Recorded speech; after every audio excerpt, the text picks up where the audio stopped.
Pada tahun 1928, sebuah film dokumenter Belanda berjudul Perayaan Besar di Mekah merekam untuk pertama kalinya perjalanan haji umat Islam dari Hindia Belanda menuju Tanah Suci. Berhaji adalah hak Tuhan atas manusia, agar mereka menunaikan kewajiban ke rumahnya yang suci di Mekah. Karena itu, hampir setiap Muslim memiliki keinginan yang sama, menunaikan rukun Islam kelima sebelum ajal menjemput. Dikisahkan, biaya yang dibutuhkan untuk berhaji kala itu sekitar 1.000 gulden, jumlah yang besar bagi rakyat Hindia Belanda. Banyak di antara mereka yang menabung sedikit demi sedikit, menyimpan uang di bambu, di bawah lantai rumah, atau di tabungan pos, hingga cukup untuk berangkat. Bagi mereka yang lebih mampu, perjalanan ini menjadi niat suci sekaligus kebanggaan, membawa keluarga untuk menunaikan panggilan yang telah lama ditunggu. Film ini direkam oleh seorang juru kamera bernama Cornelis Krugers, orang barat pertama yang berhasil merekam dengan lensa nyata perjalanan menuju Mekah yang sebelumnya belum pernah dilihat dunia barat.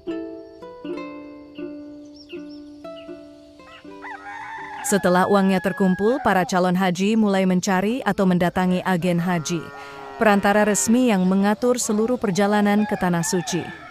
Di masa Hindia Belanda, para agen ini terhubung dengan jaringan pelayaran besar yang dikenal dengan sebutan Kongsie Tiga.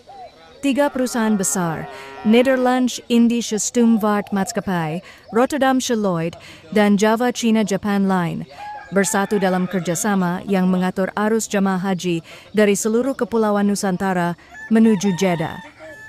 Mereka punya sistem yang seragam, satu harga, satu aturan, satu jalur pelayaran. Semuanya diatur rapi oleh pemerintah kolonial Belanda, bukan semata demi kenyamanan, tapi juga untuk mengawasi setiap pergerakan umat Islam yang hendak berhaji.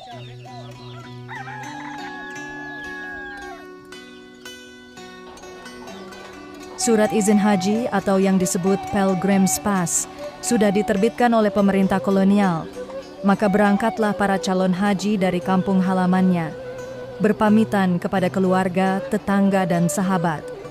Di masa itu, perjalanan menuju Tanah Suci bukan sekadar ibadah, tapi juga ujian hidup. Sebuah perjalanan yang berbulan-bulan menembus lautan, penyakit, dan ketidakpastian. Dari kampung-kampung di Jawa, Sumatera, Kalimantan, dan Sulawesi, para calon haji bersama menuju pelabuhan besar. Salah satu yang paling ramai, Tanjung Priok, pelabuhan utama Hindia Belanda di Batavia. Di sanalah kapal-kapal besar menunggu, kapal uap milik perusahaan Belanda yang disiapkan khusus untuk pelayaran haji.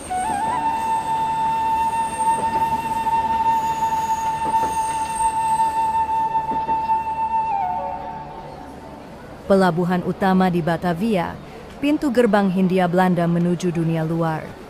Dari sinilah ribuan calon haji berangkat, membawa cita-cita yang lahir dari iman, bukan dari kemewahan. Kamera milik Cornelis Krugers merekam pemandangan yang jarang disaksikan dunia. Ribuan manusia memenuhi dermaga dengan pakaian sederhana, barang bawaan seadanya, dan wajah penuh harap. Mereka datang dari berbagai penjuru Nusantara, Jawa, Sumatera, Kalimantan, Sulawesi, bahkan dari kepulauan yang jauh. Segalanya telah siap menyambut para jamaah haji. Di dermaga besar Batavia, udara penuh dengan teriakan pelaut, suara kayu dan suara mesin yang menandakan keberangkatan sudah dekat. Barang-barang bawaan tiba lebih dulu. Koper kayu, karung berisi beras, alat masak, dan bekal untuk perjalanan panjang menuju Tanah Suci. Bagi banyak orang, itu adalah seluruh kehidupan yang mereka bawa untuk meninggalkan tanah air demi memenuhi panggilan ilahi. Kapal besar milik perusahaan pelayaran Belanda sudah bersandar.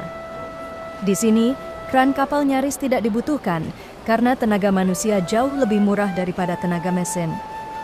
Puluhan kuli pelabuhan bekerja dengan semangat, memanggul barang-barang berat, mengangkutnya ke dek kapal satu persatu. Pemandangan itu memperlihatkan ironi zaman kolonial. Di bawah bendera Belanda yang berkibar di tiang kapal, tubuh-tubuh pribumi bekerja hingga peluh menetes. Setelah seluruh bagasi jamaah diangkat ke atas kapal, barulah para penumpang dipersilakan naik.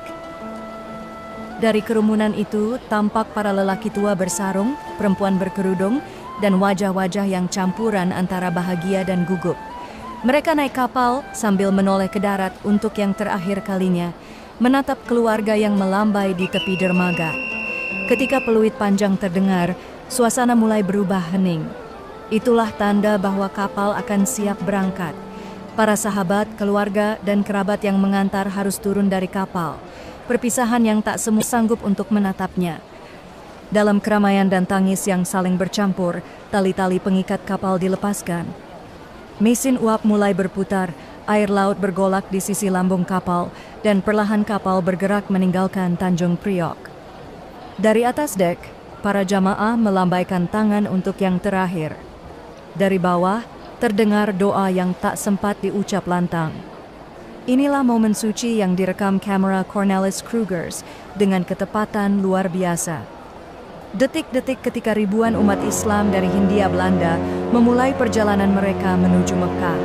Perjalanan iman yang akan mengubah cara dunia memandang bangsa yang dijajah, tapi tidak pernah kehilangan harapan.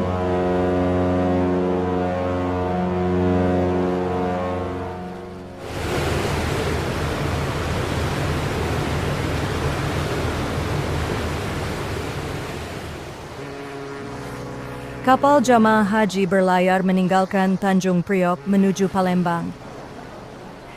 Palembang menjadi salah satu titik penting dalam jalur pelayaran haji pada masa Hindia Belanda. Di kota ini, ratusan calon haji dari Sumatera Selatan bergabung untuk melanjutkan perjalanan ke Jeddah. Kamera merekam suasana senja di Sungai Musi saat kapal memasuki pelabuhan.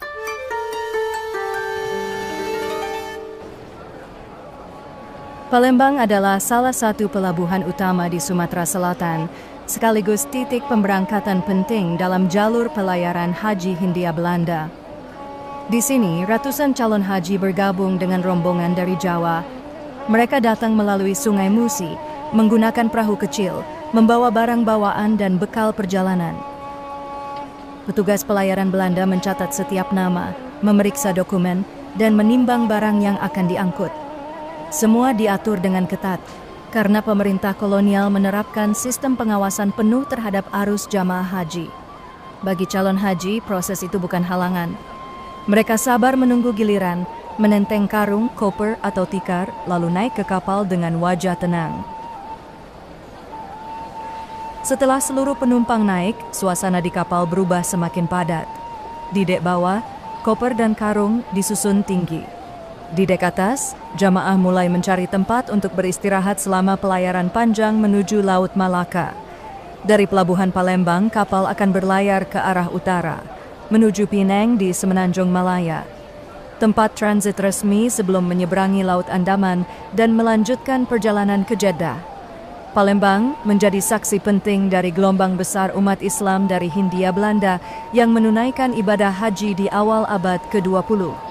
Sebuah arus keagamaan yang juga menghubungkan kesadaran lintas wilayah antara Nusantara, Malaya, dan Tanah Arab.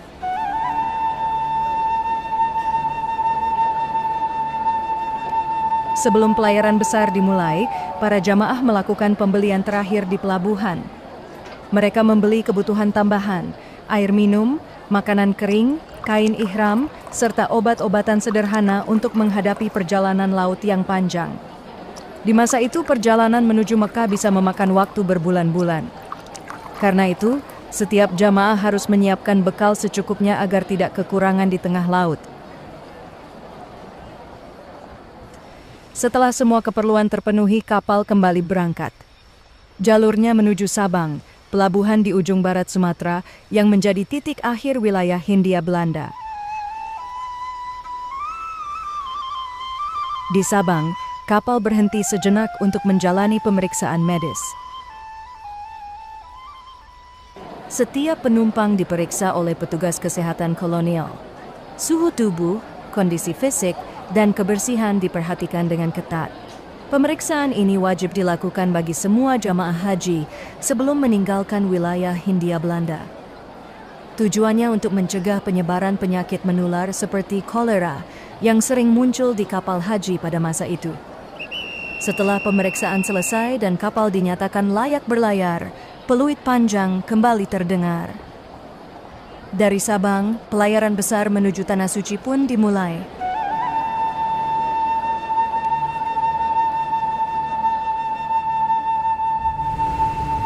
Dalam perjalanan panjang menuju Tanah Suci, kapal haji ini melintasi samudra luas. Di tengah rutinitas perjalanan, waktu di atas kapal diisi dengan berbagai kegiatan sederhana. Para jamaah saling berbincang, beristirahat, atau sekadar menatap gelombang. Sementara di dek atas, para petugas kapal mencoba menghibur penumpang agar tak bosan di tengah hari-hari yang panjang. Salah seorang perwira kapal sedang menampilkan pertunjukan sederhana, permainan sulap, senda gurau, dan aksi ringan untuk mengundang tawa. Hiburan ringan, tapi cukup untuk memecah sunyi di tengah perjalanan spiritual. Bagi banyak jamaah, ini adalah pelayaran pertama mereka menyeberangi lautan lepas. Jauh dari tanah air, jauh dari keluarga, dan hanya berpegang pada keyakinan bahwa setiap ombak membawa mereka lebih dekat kepada Tanah Suci. Di atas gelada, berbagai wajah berkumpul. Pribumi Jawa, Sumatera, Kalimantan, bahkan beberapa penumpang dari Malaya dan Singapura. Semua disatukan oleh tujuan yang sama, memenuhi panggilan iman. Setelah berhari-hari di laut, setiap sore para jamaah berkumpul di dek, menyaksikan matahari turun di balik cakrawala.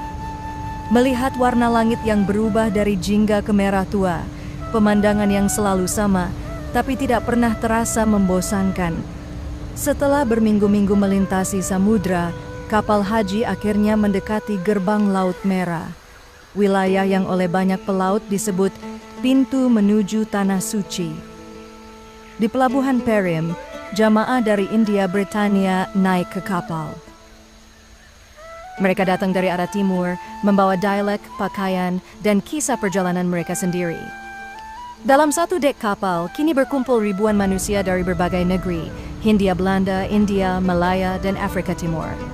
Semuanya menuju satu tujuan yang sama, Mekah. Laut Merah menjadi saksi pertemuan besar dunia Islam di awal abad ke-20. Di sini, keyakinan menyatukan orang-orang yang sebelumnya tidak saling mengenal. Dan kapal menjadi rumah sementara bagi seluruh bangsa yang sedang menempuh jalan suci. Malam-malam di Laut Merah yang penuh ketenangan. Angin berhembus dari barat, lampu-lampu di dek berayun, dan aroma asin laut bercampur dengan bau kopi dan rempah. Bagi para jamaah, setiap matahari terbenam adalah tanda bahwa mereka semakin dekat dengan tujuan.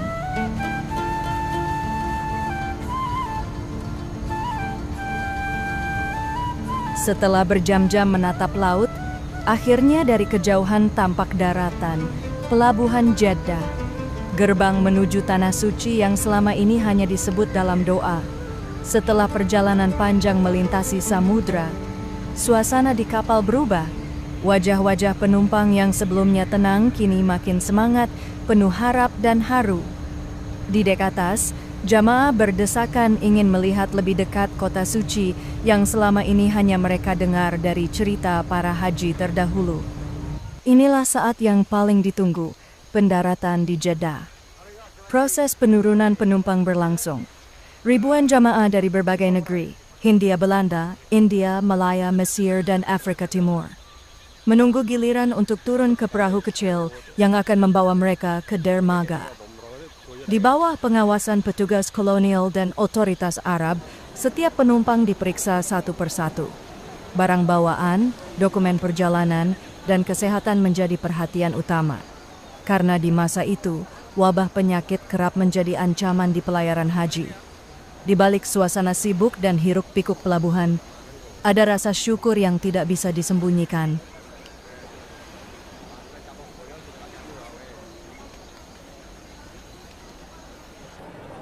Di pintu masuk pelabuhan Jeddah, para jamaah haji harus melewati pemeriksaan bea dan cukai. Petugas memeriksa barang bawaan satu persatu, mulai dari koper, tikar, hingga bekal makanan yang dibawa dari tanah air. Suasana pelabuhan penuh dengan manusia dari berbagai bangsa. Disinilah dunia Islam berkumpul dalam satu tempat. Ada jamaah dari Hindia Belanda, India Britania, Mesir, Persia, Afrika Utara hingga Asia Tengah. Semua datang dengan satu tujuan yang sama, menunaikan panggilan ibadah, tapi dengan cara, bahasa, dan penampilan yang berbeda-beda. Bagi jamaah dari Nusantara, pemandangan ini sering menjadi pengalaman pertama melihat begitu banyak umat dari berbagai negeri. Ada yang berkulit gelap dari Afrika, berwajah Arab, berbahasa Urdu atau Turki. Semuanya berkumpul di bawah panas terik Jeddah, menunggu giliran pemeriksaan.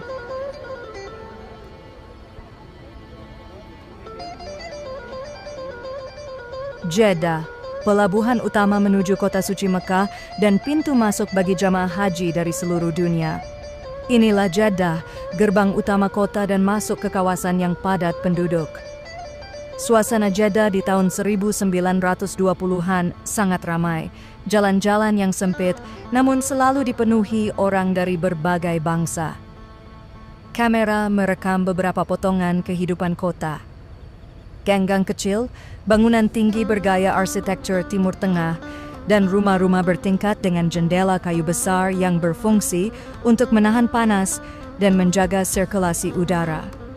Di pusat kota berdiri beberapa hotel dan penginapan bagi para peziarah yang baru tiba. Tak jauh dari situ, ada kawasan yang dikenal sebagai Jalan Kopi. Deretan kedai dan warung kecil tempat orang beristirahat, minum kopi Arab, dan berbincang dengan sesama jamaah dari berbagai negeri. Jeddah juga memiliki pasar tertutup, tempat segala kebutuhan jamaah dijual. Dari kain ihram, minyak wangi, sampai perhiasan dan rempah yang dibawa pedagang dari Nusantara. Kota ini menjadi titik pertemuan besar antara agama, perdagangan, dan kebudayaan. Setiap tahun menjelang musim haji, Jeddah berubah menjadi kota internasional. Bahasa yang terdengar bercampur. Bagi jamaah dari Hindia Belanda, Jeddah adalah tempat singgah terakhir sebelum perjalanan darat menuju Mekah. Jeddah juga merupakan pusat diplomasi dunia Islam. Di sini, banyak negara dengan penduduk Muslim membuka kantor konsulat. Di antaranya Persia, Mesir, Italia, Belanda, Inggris, dan Prancis. Tujuannya jelas melindungi warganya yang menunaikan ibadah haji, serta mengatur urusan administratif selama mereka berada di Tanah Suci. Masing-masing negara memiliki perwakilannya sendiri, lengkap dengan staf dan bangunan resmi yang menandai pengaruh politik mereka di wilayah Arab.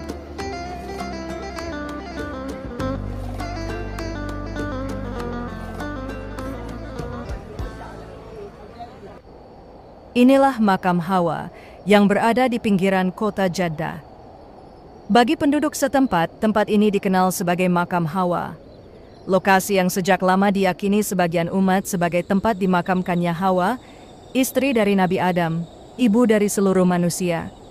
Namun keyakinan ini tidak disepakati secara pasti, karena tidak ada dalil yang menegaskan letaknya.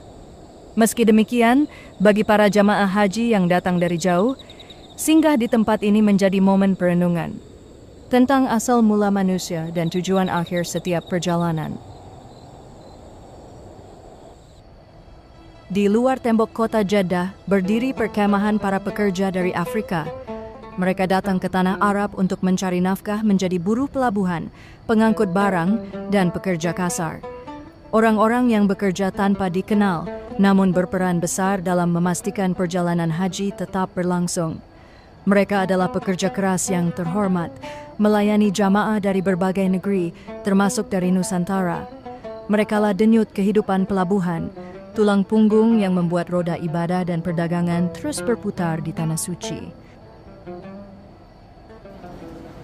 Di pasar Jeddah, para pedagang memperdagangkan domba, hewan yang paling banyak dibutuhkan selama musim haji. Seekor domba dijual dengan seharga 5 gulden, nilai yang cukup besar pada masa itu. Transaksi berlangsung sederhana di tengah hiruk-pikuk pelabuhan yang penuh dengan jamaah dan barang bawaan dari berbagai negeri. Di masa itu, Jeddah belum memiliki jaringan air seperti sekarang. Air tawar menjadi kebutuhan pokok yang sangat penting, karena kota ini dikelilingi laut asin dan padang pasir yang tandus.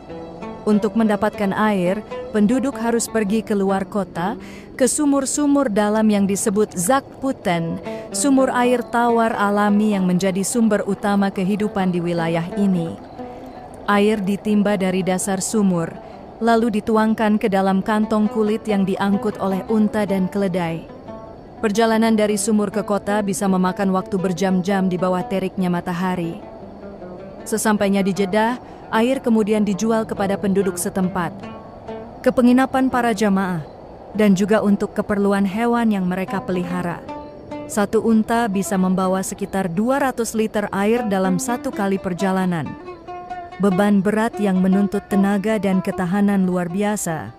Para buruh air inilah yang menjaga kehidupan di kota tetap berjalan.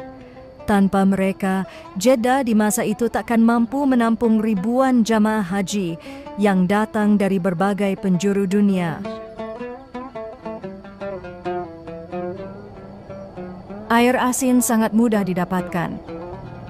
Penduduk setempat menimba langsung di depan rumah, tanpa harus pergi jauh ke luar kota seperti saat mengambil air tawar. Air asin dari sumur di sekitar kampung bukan hanya untuk dipakai sendiri. Sebagian penduduk menimbanya dalam jumlah banyak untuk dijual keliling. Beginilah cara air dijual di kota Jeddah pada masa itu. Air asin yang ditimba dari sumur kampung dibawa masuk ke kota. Ada yang dipikul di bahu, ada juga yang diangkut dengan keledai. Para penjual air ini berkeliling dari satu geng ke geng lainnya, menawarkan air untuk keperluan sehari-hari. Mandi, mencuci, dan membersihkan rumah. Wadahnya sederhana, terbuat dari kaleng minyak bekas atau kantong kulit tebal. Tapi dari sinilah kebutuhan dasar penduduk kota terpenuhi. Di sudut-sudut jalan, pembeli sudah menunggu. Mereka membeli air sesuai kebutuhan, kadang 1, kadang 2 wadah. Pemandangan ini sudah menjadi bagian dari kehidupan sehari-hari. Selain perdagangan air, di Jeddah juga berdiri pabrik-pabrik minyak tradisional. Tempat ini disebut Olje Molen, penggilingan minyak yang masih digerakkan dengan tenaga hewan. Unta atau keledai digunakan sebagai penggerak utama. Hewan ini berjalan mengelilingi batu besar yang berputar, menghancurkan biji-bijian seperti wijen dan jarak untuk diambil minyaknya. Minyak yang dihasilkan digunakan untuk memasak, penerangan, dijual, dan keperluan sehari-hari lainnya. Hanya dengan kekuatan otot, kesabaran, dan keterampilan. Beginilah cara kerja sebuah pabrik minyak di Jeddah pada masa itu. Sederhana, namun menjadi bagian penting dari roda ekonomi kota.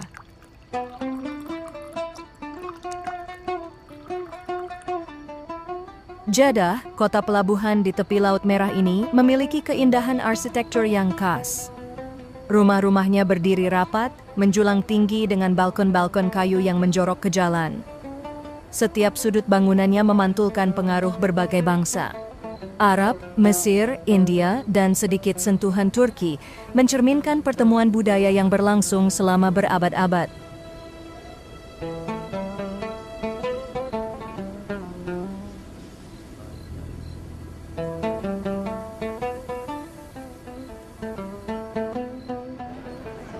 Di kota ini, ribuan jamaah dari seluruh dunia berkumpul sebelum melanjutkan perjalanan ke Makkah. Pasar menjadi ramai, jalanan dipenuhi pedagang, dan di antara keramaian itu, suasana seperti perayaan besar terasa di udara.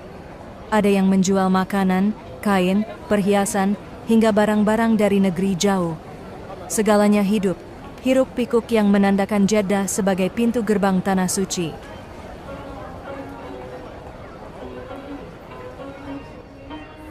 Dan inilah yang disebut kapal padang pasir, unta.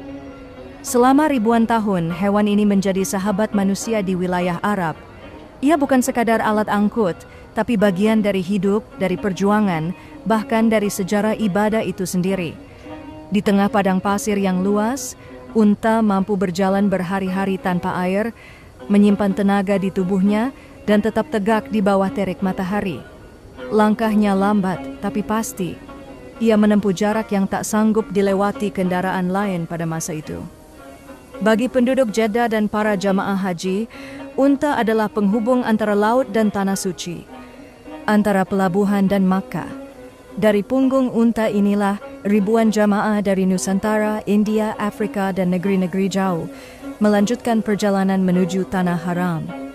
Unta mengangkut manusia, air, bahan makanan, dan barang-barang kebutuhan kafilah. Setiap langkahnya membawa kisah tentang kesabaran, keteguhan, dan harapan. Dan di setiap guratan wajahnya tersimpan jejak peradaban yang bertahan di tengah kerasnya gurun. Tidak berlebihan jika mereka menyebutnya kapal padang pasir. Karena, seperti kapal di lautan, unta mengarungi lautan pasir, membawa manusia dari satu dunia menuju dunia yang lain.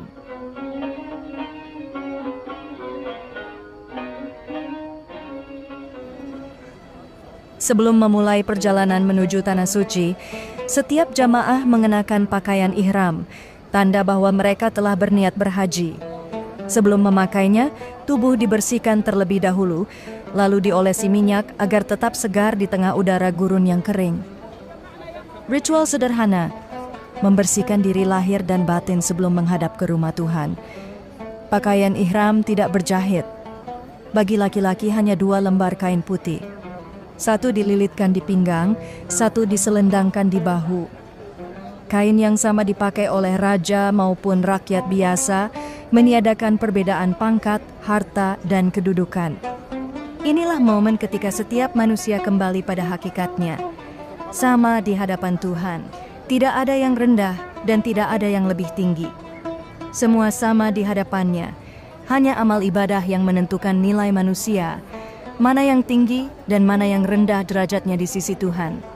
Semua meninggalkan pakaian kebesaran dunia, menyatu dalam niat yang sama, menunaikan panggilan suci yang telah disampaikan sejak zaman Nabi Ibrahim.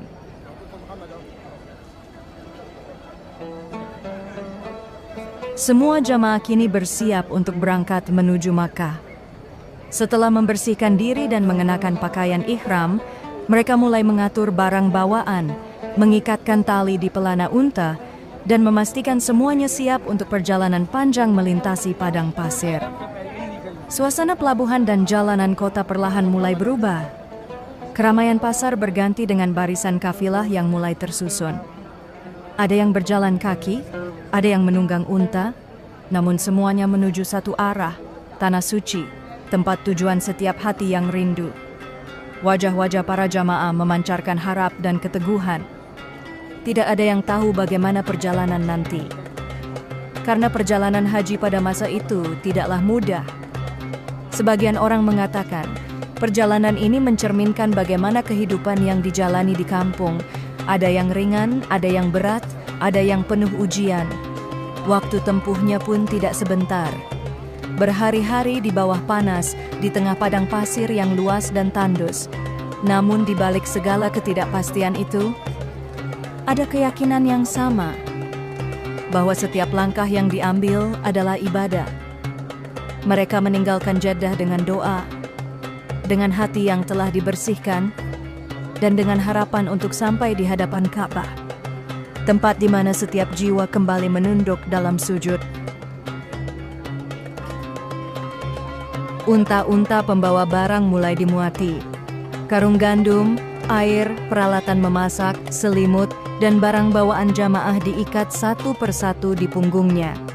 Semua harus seimbang karena perjalanan di padang pasir tidak memberi ruang untuk kesalahan.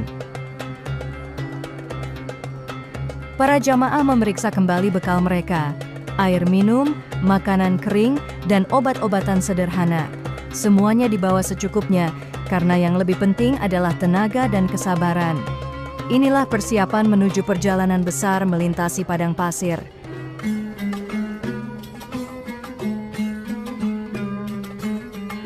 Kafilah mulai bergerak meninggalkan Jeddah.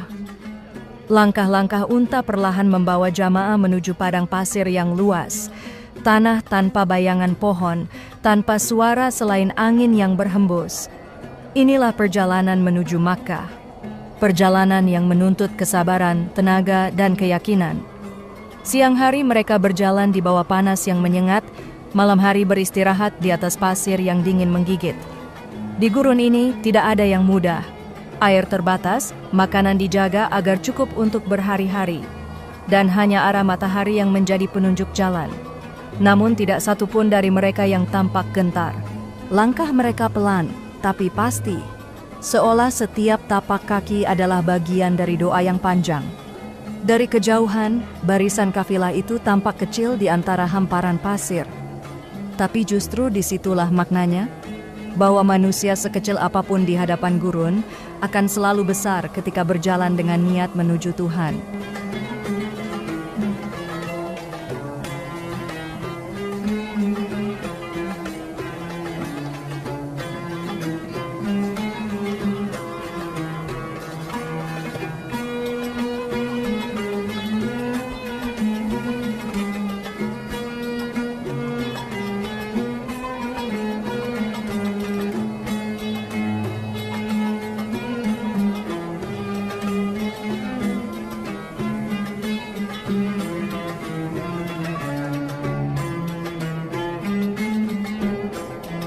Tidak semua jamaah mampu menunggang unta.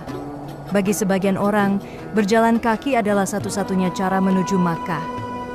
Ada pula yang memilih berjalan bukan karena miskin, tapi karena ingin merasakan setiap langkah sebagai bentuk ibadah. Di bawah panas yang menyengat, mereka terus berjalan di padang pasir tanpa mengeluh.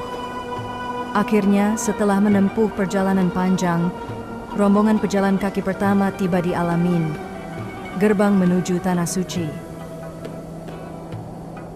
Inilah perbatasan wilayah suci, tempat di mana hanya orang beriman yang diperbolehkan melangkah. Sejak ribuan tahun lalu, batas ini dijaga dengan kehormatan dan rasa hormat. Disinilah Tanah Haram dimulai, wilayah yang disucikan, tempat segala niat dunia ditinggalkan, dan setiap langkah menjadi bagian dari ibadah. Maka sudah dekat.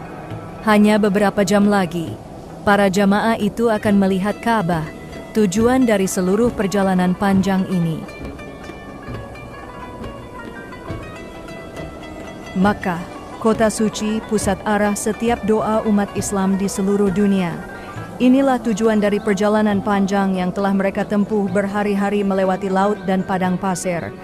Dari kejauhan, tampak rumah-rumah batu berdiri di antara perbukitan, dan di tengahnya berdiri Masjidil Haram. Tempat Ka'bah menjadi pusat kehidupan dan ibadah.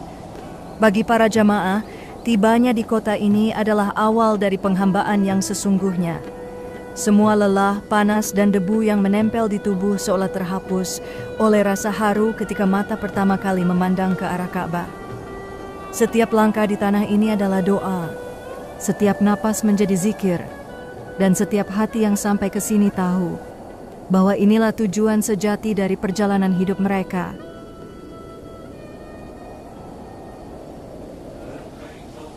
Inilah Masjidil Haram, masjid yang paling suci di muka bumi.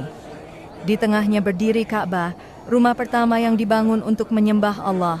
Setiap jamaah yang datang dari penjuru dunia menjadikan tempat ini sebagai tujuan akhir dari perjalanan panjangnya. Batu-batu hitam di sekelilingnya telah menyaksikan jutaan langkah, jutaan doa, dan air mata manusia yang datang dengan harapan dan penyesalan. Disinilah seluruh perbedaan dunia lenyap. Semua berdiri sejajar, menunduk ke arah yang sama. Suasana di dalam Masjidil Haram terasa tenang sekaligus agung. Suara doa bergema dari segala arah, dan setiap hati yang melihat Ka'bah untuk pertama kalinya hanya mampu berucap, Allahu Akbar, labaik Allahumma labaik. Tempat ini adalah simbol dari kesatuan dan penghambaan. Inilah rumah Allah, pusat dari arah sujud seluruh umat Islam di seluruh dunia.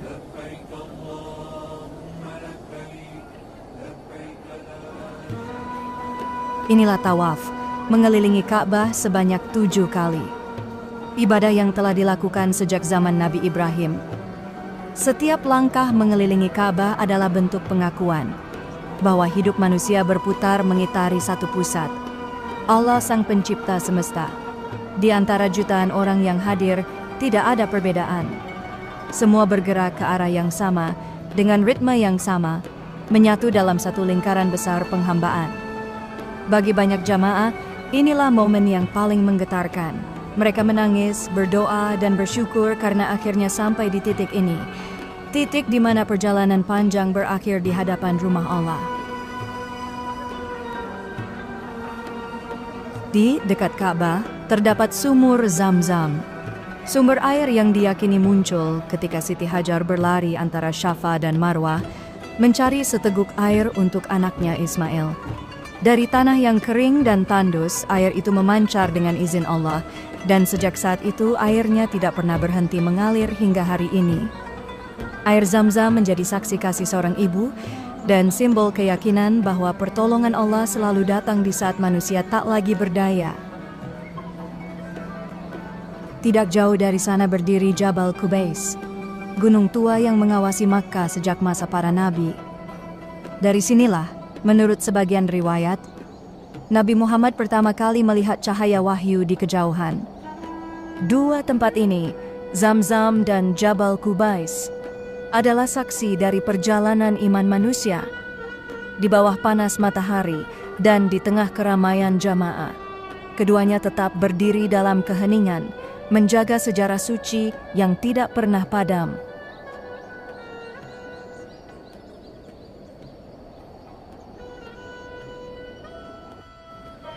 Di tengah kota Makkah, berdiri sebuah lembaga pendidikan yang dikenal dengan nama Madrasah Al-Falah. Sekolah ini menjadi salah satu pusat ilmu tertua di Tanah Suci. Didirikan oleh para ulama untuk mengajarkan Al-Quran, bahasa Arab, dan ilmu agama kepada murid-murid dari berbagai negeri Islam. Setiap harinya, halaman madrasah ini dipenuhi oleh pelajar dari berbagai bangsa. Ada yang datang dari Mesir, India, Yaman, hingga dari Kepulauan Nusantara. Mereka hidup sederhana, tidur di ruang-ruang kecil, dan belajar di bawah cahaya lampu minyak di malam hari. Namun dari kesederhanaan itulah lahirnya ilmu yang besar. Para murid diajarkan bukan hanya untuk menghafal, tetapi juga untuk memahami makna, meneliti dalil, dan berpikir dengan akal yang jernih. Disiplin, adab, dan pengabdian menjadi bagian dari pelajaran yang tak tertulis. Bagi pelajar dari Nusantara, Madrasah Al-Falah adalah rumah kedua. Disinilah mereka menimba ilmu, memperdalam bahasa Arab, dan mempelajari syariat Islam langsung dari sumbernya. Banyak di antara mereka yang kelak kembali ke tanah air dan menjadi ulama yang membawa pencerahan bagi masyarakatnya. Madrasah Al-Falah adalah warisan hidup dari semangat mencari ilmu di Tanah Suci. Sebuah tempat di mana pengetahuan dan keimanan bertemu, dan dari sanalah cahaya ilmu menyebar kembali ke seluruh dunia Islam. Makkah bukan kota biasa. Tidak semua orang bisa memasukinya, karena ini adalah wilayah suci yang dijaga dengan kehormatan sejak masa Nabi Ibrahim. Hanya mereka yang beriman kepada Allah yang diperbolehkan melangkah melewati batasnya. Bukan karena perbedaan, tapi karena kesucian tempat ini harus dijaga dari segala hal yang duniawi. Batas itu bukan tembok, tapi penghormatan. Tanda bahwa tidak semua bisa datang, dan tidak semua yang datang diizinkan untuk tinggal. Maka adalah kota ibadah, bukan tujuan wisata, bukan pusat dagang, tapi tempat di mana hati manusia kembali tunduk kepada Sang Pencipta. Bab As-Salam adalah salah satu gerbang tertua Masjidil Haram. Pintu ini telah berdiri sejak berabad-abad, menjadi saksi jutaan jamaah yang datang dengan hati bergetar, meninggalkan dunia di belakang dan melangkah menuju rumah Allah. Dahulu para jamaah yang baru tiba di Makkah akan memasuki masjid melalui gerbang ini. Langkah mereka pelan, mata menunduk, dan di bibir mereka terucap salam. Assalamualaikum warahmatullahi wabarakatuh. Tanda penghormatan saat memasuki tempat paling suci di muka bumi. Dari bab As-Salam inilah pandangan pertama menuju Ka'bah terbuka. Momen yang tak bisa dijelaskan dengan kata-kata. Rasa haru, syukur, dan keinsafan bercampur jadi satu. Sebagian menangis, sebagian diam dalam sujud panjang. Karena akhirnya mereka melihat dengan mata sendiri apa yang selama ini hanya dibayangkan dalam doa. Pintu ini bukan sekadar jalan masuk, tapi simbol peralihan dari dunia menuju kesucian. Begitu melangkah melewatinya, Segala urusan dunia ditinggalkan, dan yang tersisa hanyalah diri yang kecil di hadapan kebesaran Allah. Baba Salam menjadi pintu yang menyimpan kenangan abadi tentang awal perjumpaan antara manusia dan Tuhannya di Tanah Suci.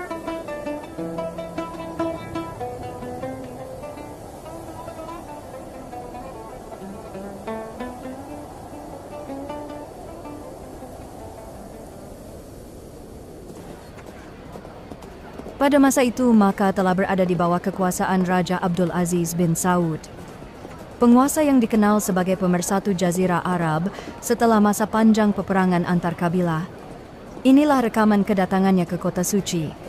Abdul Aziz bin Saud atau Ibnu Saud adalah pemimpin dari suku Najd yang berhasil menaklukkan Hijaz dan menyatukannya di bawah satu kekuasaan. Langkahnya menandai babak baru bagi tanah Arab. Dari wilayah suku-suku yang terpisah menjadi satu kerajaan yang berpusat di Riyadh dan Makkah. Kedatangannya ke Masjidil Haram bukan sekadar simbol kekuasaan, tapi juga penegasan bahwa pemerintahan baru akan menjaga kesucian kota ini.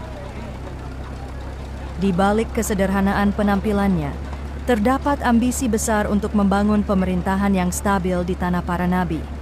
Momen ini menjadi catatan penting dalam sejarah Islam modern.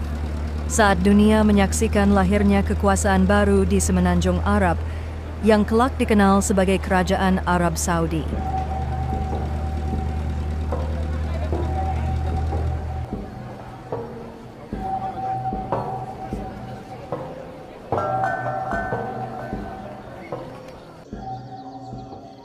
Hari Jumat adalah hari besar bagi seluruh umat Islam.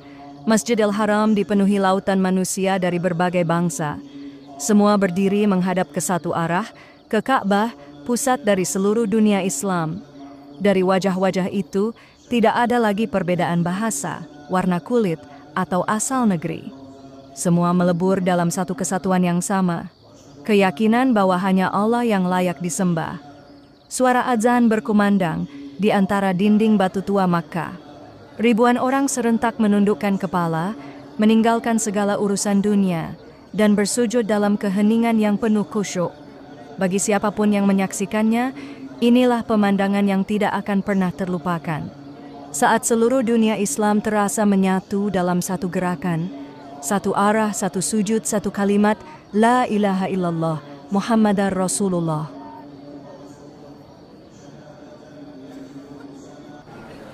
Setelah menyelesaikan tawaf, para jamaah melanjutkan ibadah sa'i.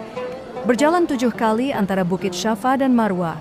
Ritual ini dilakukan untuk mengenang perjuangan Siti Hajar yang berlari mencari air untuk anaknya, Ismail, di tengah panas gurun yang membakar.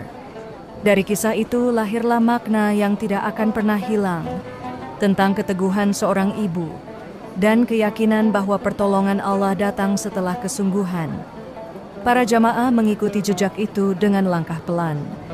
Sebagian berdoa, sebagian menangis, mengingat perjuangan yang melahirkan mukjizat Zam-Zam. Di antara ribuan orang yang berjalan hari ini, tak ada satupun yang benar-benar sendirian. Karena setiap langkah sa'i adalah pengingat bahwa manusia hidup di antara harapan dan ujian. Seperti Siti Hajar dulu di padang pasir Makkah. Inilah makna sejati sa'i. Bukan sekadar berjalan 7 kali, tetapi menapaki ulang perjalanan iman yang abadi.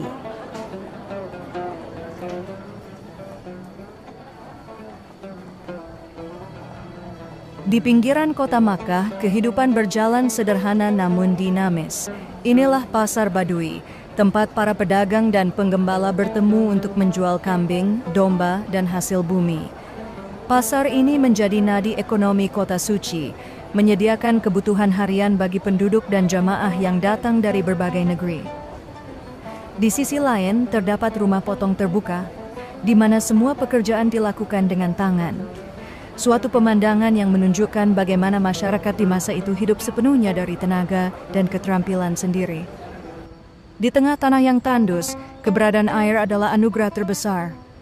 Salah satu sumbernya dikenal sebagai kolah jaman atau kolam penampungan air. Sumur yang menjadi tumpuan hidup bagi warga sekitar. Airnya digunakan untuk minum, memasak, dan menyiram tanaman di ladang-ladang kecil di sekitarnya. Dan benar, di mana ada air, Di situ ada kehidupan. Dari sumur inilah tumbuh kebun kecil berisi gandum dan pohon kurma, menjadi bukti bahwa di tengah gurun yang keras, kehidupan tetap mencari cara untuk bertahan. Pasar, sumur, dan ladang, 3 hal sederhana, tapi dari sinilah Makkah hidup, berdenyut, dan memberi kehidupan bagi siapapun yang datang ke Tanah Suci. Di sebelah utara Makkah terbentang jalan menuju Tan'im. Para jamaah mulai berangkat ke sana, tempat dimulainya ibadah umroh, yang sering disebut sebagai haji kecil. Tan'im menjadi salah satu batas wilayah Tanah Haram, di mana jamaah yang ingin berumroh mengenakan kembali pakaian ihramnya sebelum memasuki kota suci.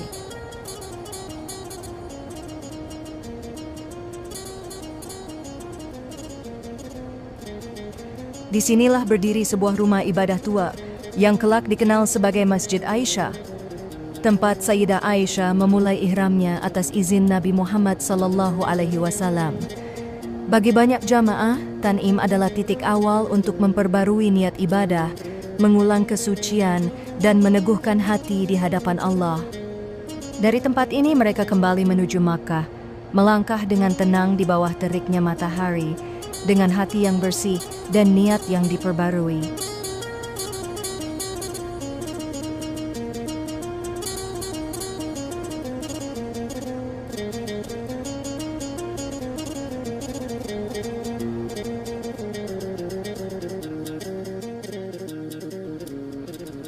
Tiga perjalanan besar menanti para jamaah haji di Tanah Suci: Madinah, Arafah, dan Mina. 3 tempat yang melengkapi kesempurnaan ibadah dan menjadi saksi bagi perjalanan manusia menuju ampunan dan kedekatan dengan Allah.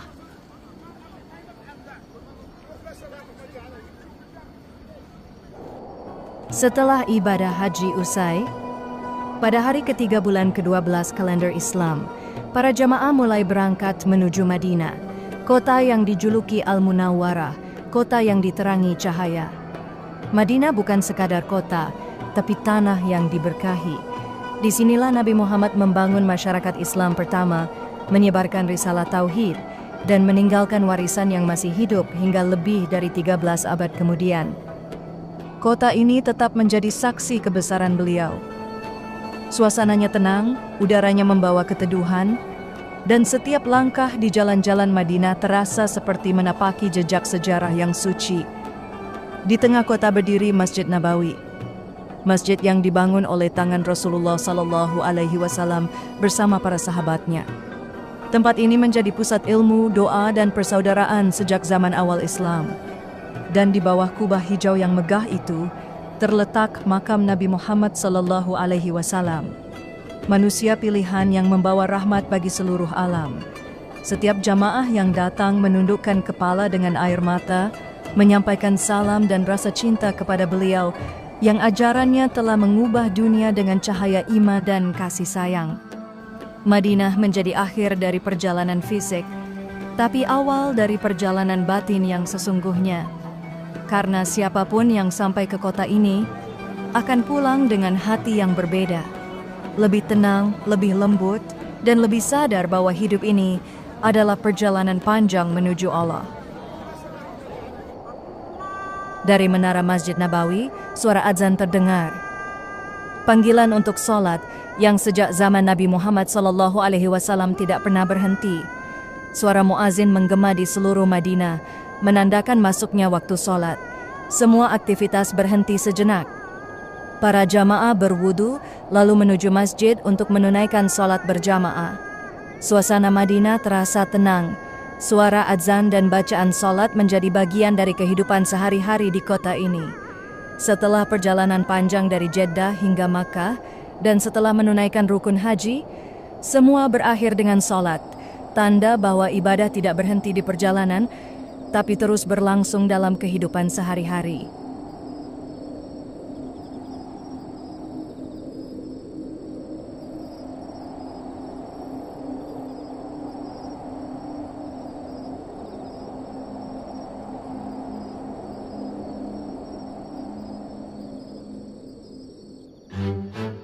Para jamaah kembali ke kota. Suasana perlahan kembali seperti semula. Pedagang membuka kios, unta-unta kembali ke kandang, dan pasar kembali ramai seperti hari-hari sebelumnya. Di tepi jalan tampak toko-toko yang menjual kendi air, alat sederhana yang digunakan untuk menyimpan air agar tetap sejuk di tengah panasnya cuaca Arab. Bagi penduduk setempat, benda seperti ini adalah kebutuhan pokok, sama pentingnya dengan air itu sendiri. Begitulah kehidupan di Jeddah dan Makkah setelah musim haji. Kota kembali hidup, tapi dengan sisa-sisa gema dari perjalanan suci yang baru saja berlalu.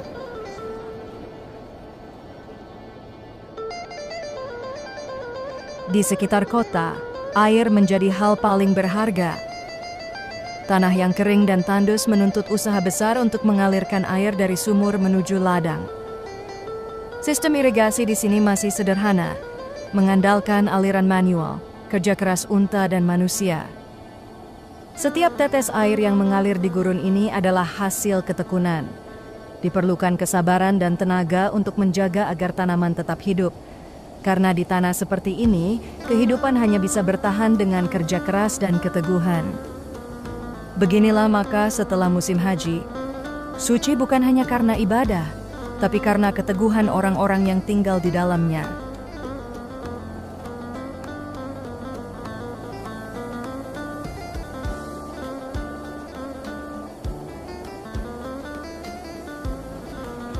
Setelah seharian bekerja, penduduk mengambil waktu untuk beristirahat sejenak.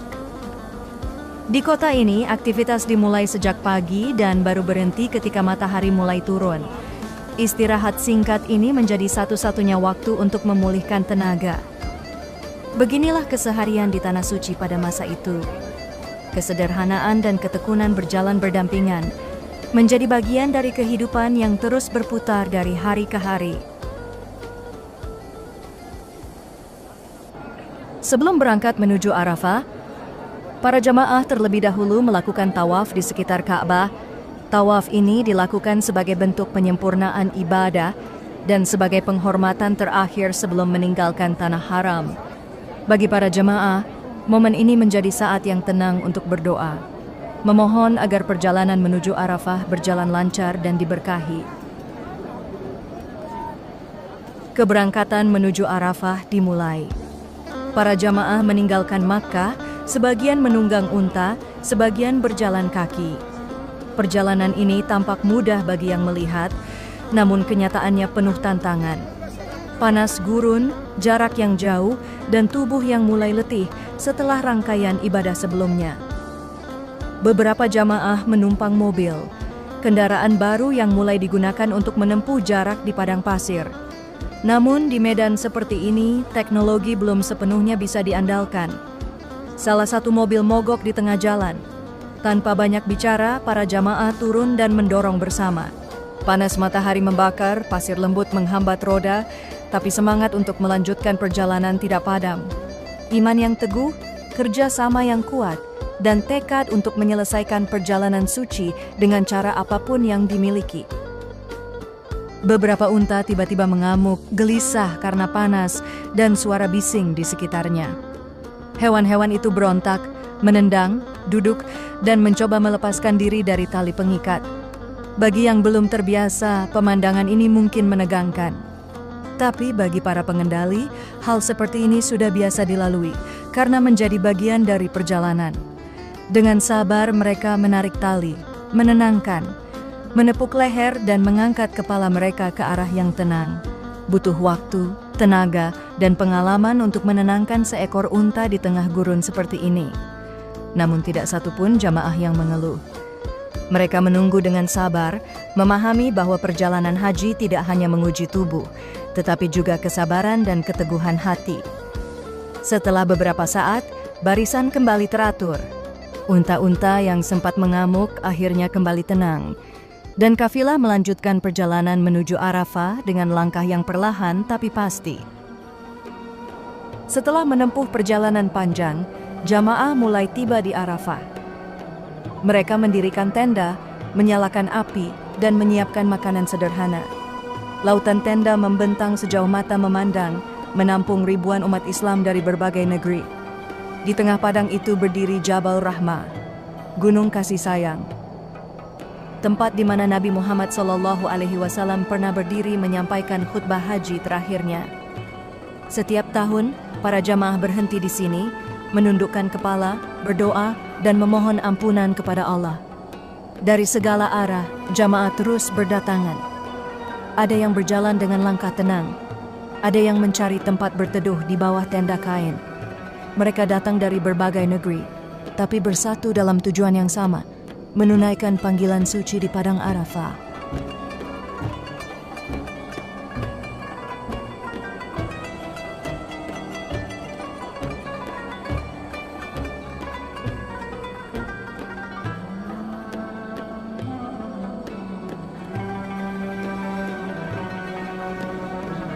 Suasana di Padang Arafah berubah menjadi lebih damai. Para jamaah mulai beristirahat di bawah tenda, menyalakan api, dan menyiapkan makanan sederhana yang mereka bawa dari perjalanan. Inilah yang disebut Jamu Arafat, makanan para jamaah di Padang Arafah. Di setiap sudut tenda, tampak panci di atas bara api.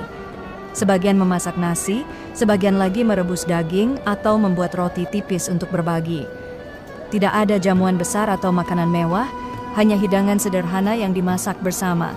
Namun di balik kesederhanaan itu, ada rasa kebersamaan yang kuat. Jamaah dari berbagai negeri saling berbagi air, garam dan makanan, tanpa mengenal bahasa atau asal-usul. Bagi mereka, makan di Padang Arafah bukan sekadar mengisi tenaga, tetapi bagian dari ibadah. Menghargai rezeki, menahan diri, dan berbagi dengan sesama di tengah perjalanan suci.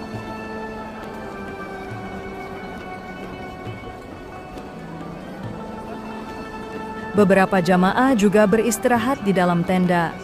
Sebagian lainnya duduk bersandar, membaca doa, atau melafalkan ayat-ayat Al-Quran dengan suara yang pelan. Tenda-tenda yang sederhana terbuat dari kain tebal yang menahan panas dan angin gurun. Di dalamnya hanya ada tikar, air, dan barang-barang seperlunya. Namun di ruang sempit inilah setiap jamaah menemukan ketenangan. Ada yang menulis surat, ada yang berzikir, dan ada yang berbincang ringan. Inilah momen yang paling pribadi dalam ibadah haji. Di Padang Arafah, suasana semakin ramai. Di luar tenda-tenda penuh dengan jamaah dari berbagai negeri. Ada yang sibuk menyiapkan makanan, ada yang beristirahat, ada pula yang berbincang melepas penat setelah perjalanan jauh. Di beberapa sudut terlihat bak air dari terpal besar. Air diambil dari sumur tua yang dikenal sebagai saluran Zubaidah. Sebuah sistem air yang dibangun oleh Zubaidah, istri Khalifah Harun ar-Rasyid, untuk memudahkan para peziarah berabad-abad sebelum masa ini. Namun di tengah keramaian itu, sebagian jamaah mulai lupa akan waktu untuk merenung. Kesibukan kecil kadang membuat mereka teralihkan dari tujuan utama. Berhenti sejenak untuk berdoa, memohon ampun, dan mengingat kembali hakikat dari perjalanan ini. Padahal, di tempat inilah setiap manusia seharusnya berdiri dengan hati yang paling jernih. Arafah bukan sekadar perhentian, tapi cermin bagi diri sendiri. Sejauh mana kita telah berjalan dan apa yang masih tertinggal dalam hati.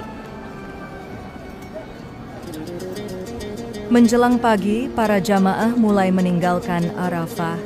Sejak fajar menyingsing, kafilah besar itu bergerak menuju Mina. Mereka ingin tiba sebelum waktu zuhur, karena di sanalah rangkaian ibadah berikutnya akan dimulai. Di tengah perjalanan, jamaah singgah sejenak di Muzdalifah, tempat perhentian di antara dua tanah suci. Di sini mereka beristirahat, mengumpulkan batu-batu kecil untuk pelaksanaan jumrah di Mina. Dari kejauhan tampak menara Masjid Muzdalifah, menjadi penanda bagi ribuan orang yang datang dari berbagai arah. Setelah beristirahat, perjalanan dilanjutkan menuju Mina. Lembah sempit itu kembali dipenuhi manusia, unta, dan tenda-tenda putih. Inilah tempat di mana jamaah akan melakukan lempar jumrah, mengenang kisah Nabi Ibrahim ketika mengusir godaan setan dengan melempar batu. Di sana berdiri masjid tua, Masjid Al-Khaif, tempat yang diyakini pernah digunakan para nabi untuk beribadah. Di bawah terik matahari, jamaah melaksanakan salah satu rukun haji yang paling berat, namun juga paling penuh makna, melawan hawa nafsu dan menegaskan ketaatan kepada Allah.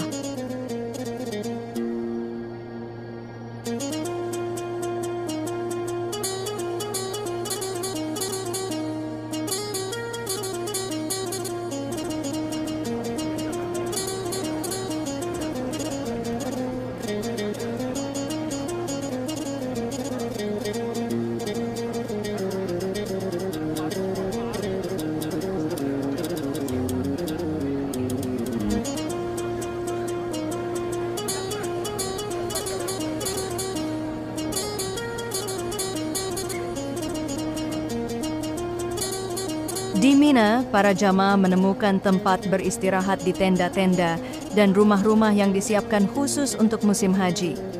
Lembah sempit itu kini dipenuhi manusia, unta, dan keledai.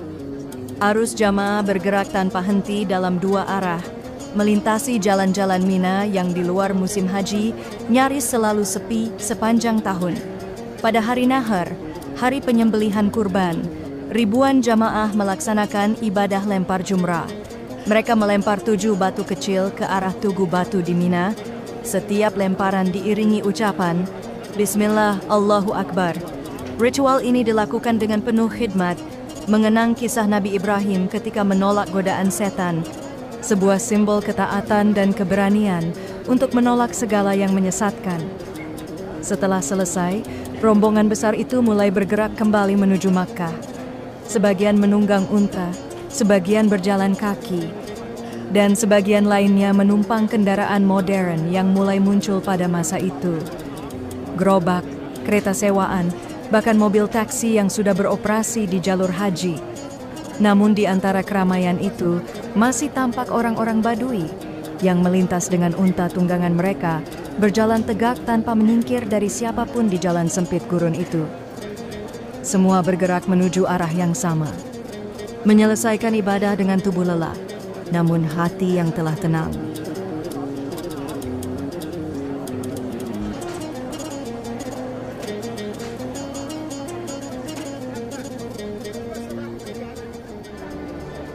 Ketika jamaah kembali ke Makkah pada hari ke-12 Zulhijjah, tandanya ibadah haji telah sempurna. Semua rukun telah diselesaikan. Wukuf di Arafah, bermalam di Muzdalifah, melempar jumrah di Mina, dan kembali untuk tawaf perpisahan di sekitar Ka'bah. Perjalanan panjang itu berakhir di tempat yang sama di mana semuanya dimulai. Di hadapan Ka'bah, rumah suci yang menjadi arah seluruh sujud manusia. Rasa lelah, panas, dan debu padang pasir kini tergantikan oleh ketenangan. Bagi para jamaah, tidak ada yang lebih berharga dari momen ini. Ketika seluruh perjuangan terbayar dengan satu kesadaran sederhana bahwa mereka telah memenuhi panggilan Allah. Setelah ibadah haji disempurnakan, banyak jamaah memilih untuk tetap tinggal beberapa hari di Makkah. Sebagian melanjutkan ibadah dengan mengunjungi tempat-tempat suci di sekitar kota, seperti Gua Hira dan Jabal Tsur, tempat yang menjadi saksi awal perjalanan dakwah Nabi Muhammad SAW. Sebagian lainnya memanfaatkan waktu untuk berdagang. Selama musim haji, Makkah menjadi pusat pertemuan umat Islam dari berbagai negeri. Pedagang dari India, Afrika, Nusantara, dan Mesir saling bertukar barang dan kabar. Suasana di kota suci itu berubah perlahan, dari keramaian ibadah menjadi kehidupan sehari-hari yang lebih tenang. Namun bagi para jamaah, setiap langkah di Makkah tetap terasa istimewa. Setelah menunaikan haji, setiap doa, setiap pandangan ke arah Ka'bah menjadi pengingat bahwa mereka pernah menjawab panggilan Allah dan menjadi bagian dari sejarah panjang umat yang datang menyembah di tempat ini.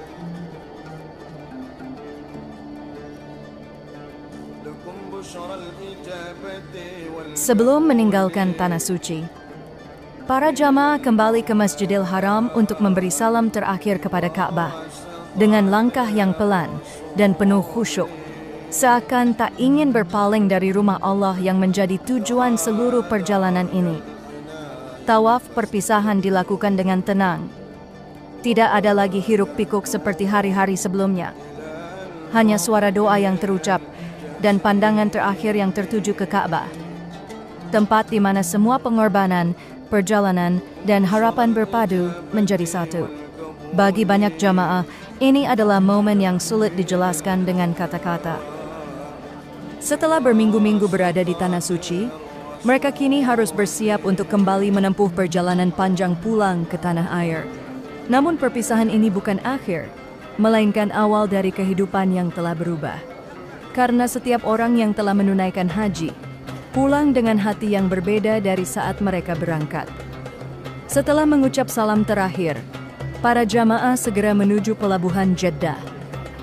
Kota pelabuhan itu kembali ramai dengan barisan unta, kereta sewaan, dan mobil yang membawa jamaah serta barang-barang mereka. Di dermaga, kapal uap milik Lloyd sudah menunggu. Kapal besar yang akan membawa mereka melintasi Laut Merah menuju pelabuhan transit dan akhirnya kembali ke tanah air yang jauh di timur. Suasana di pelabuhan dipenuhi kesibukan. Koper, peti, dan karung diturunkan dan disusun di geladak. Sebagian jamaah duduk di tepi pelabuhan, menatap ke arah kota Makkah yang perlahan hilang di balik cakrawala. Mereka tahu perjalanan ini bukan sekadar pulang, tetapi membawa pulang kenangan, kesadaran, dan pengalaman spiritual yang akan menjadi bekal seumur hidup.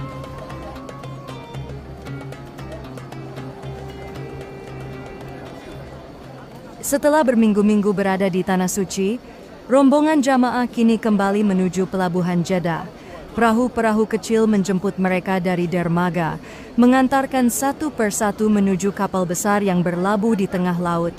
Pemandangan ini mengingatkan pada awal perjalanan, ketika mereka datang dengan hati yang penuh harapan, meninggalkan tanah air demi memenuhi panggilan Allah. Namun kali ini arah perjalanan berbalik. Mereka kembali naik ke perahu, tetapi menuju sisi lain dari laut, arah pulang. Dari kejauhan, tampak kapal besar milik Lloyd berlabuh dengan cerobong asap yang mengepul. Inilah kapal yang akan membawa mereka melintasi Laut Merah, melewati terusan Suez, dan kembali ke negeri masing-masing, ke Batavia, Pinang, Singapura, atau Surabaya. Satu persatu jamaah naik ke kapal. Langkah mereka pelan, tubuh lelah, tapi wajah tenang. Sebagian menatap ke belakang, ke arah daratan Arab yang perlahan menjauh, ke tanah suci yang baru saja mereka tinggalkan. Mereka sadar, perjalanan ini adalah perjalanan hidup yang akan mereka kenang selamanya. Di geladak kapal, angin laut bertiup kencang membawa bau asin dan debu padang pasir yang menempel di pakaian. Beberapa jamaah duduk terdiam di tepi kapal, seakan jiwa tak ingin pergi dari tanah suci. Sebagian lainnya berdoa dalam diam, memohon agar Allah memudahkan perjalanan pulang dan menjaga keluarga yang menunggu di tanah air. Bagi mereka, inilah akhir dari perjalanan suci. Perjalanan yang mengajarkan arti sabar, ikhlas, dan kebersamaan. Dan meski kapal ini berlayar menjauh, suara takbir, doa, dan harapan yang dibawa dari tanah suci akan terus hidup dalam hati setiap penumpang. Perjalanan haji tahun 1928 pun berakhir di sini. Tapi bagi mereka yang telah melaluinya, kenangan tentang Ka'bah, Arafah, dan Mina akan tetap melekat, bukan sebagai cerita, tapi sebagai bagian dari diri mereka sendiri.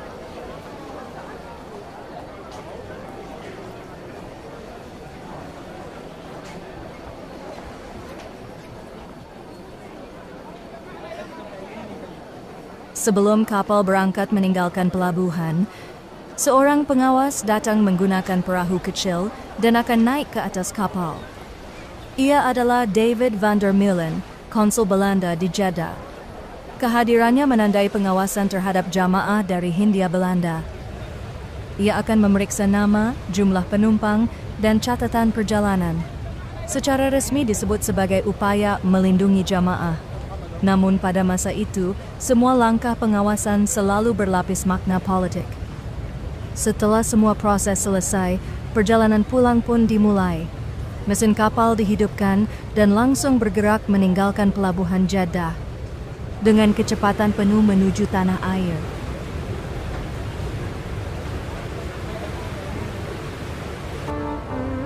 Di dalam perjalanan pulang, tidak semua jamaah sampai ke tanah air.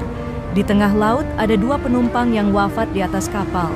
Bagi mereka yang berangkat dengan niat suci, kematian di perjalanan haji bukan akhir, tetapi bagian dari takdir yang telah ditentukan. Jenazah disolatkan di atas geladak, lalu diturunkan perlahan ke laut dengan cara yang terhormat. Laut Merah menjadi saksi bahwa sebagian jamaah berpulang di jalan menuju Tuhan.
Setelah kapal mencapai perairan Sabang, bendera karantina dinaikkan di tiang kapal. Semua penumpang diwajibkan menjalani pemeriksaan kesehatan sebelum diizinkan turun ke darat. Aturan ini sudah berlaku sejak masa kolonial untuk mencegah penyebaran penyakit dari perjalanan jauh. Setiap jamaah diperiksa satu persatu dan setelah dinyatakan sehat, barulah mereka boleh melanjutkan perjalanan menuju pelabuhan asal di tanah air.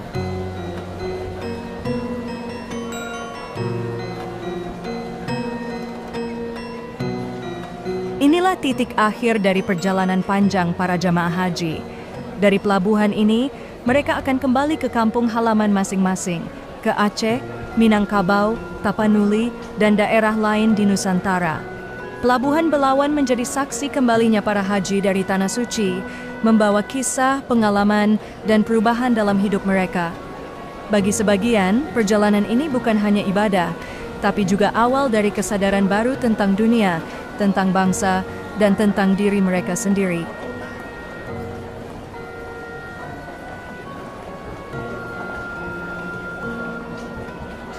Setelah menempuh ribuan mil dari Laut Merah, kapal akhirnya berlabuh di pelabuhan Tanjung Priok, Batavia. Para jamaah pun kembali ke tanah air. Inilah akhir dari perjalanan suci yang dimulai berbulan-bulan lalu. Kini mereka kembali di tengah bangsanya sendiri, di antara keluarga, tetangga, dan kehidupan yang dulu mereka tinggalkan. Namun dalam hati mereka tersimpan sesuatu yang tidak bisa diukur dengan harta, rasa syukur, keteguhan, dan keyakinan bahwa mereka telah memenuhi panggilan Allah. Perjalanan haji di tahun 1928 pun berakhir di sini. Dari Jeddah ke Arafah, dari Mina ke Makkah, dan akhirnya kembali ke tanah air. Sebuah catatan sejarah tentang iman, perjalanan, dan makna pulang yang sesungguhnya. Saatnya kami pamit undur sejenak. Dan untuk para pecinta sejarah yang cerdas dan berkualitas, terima kasih banyak sudah menyimak. Sampai jumpa di lembar sejarah berikutnya hanya di Failure Channel. Obaka-san.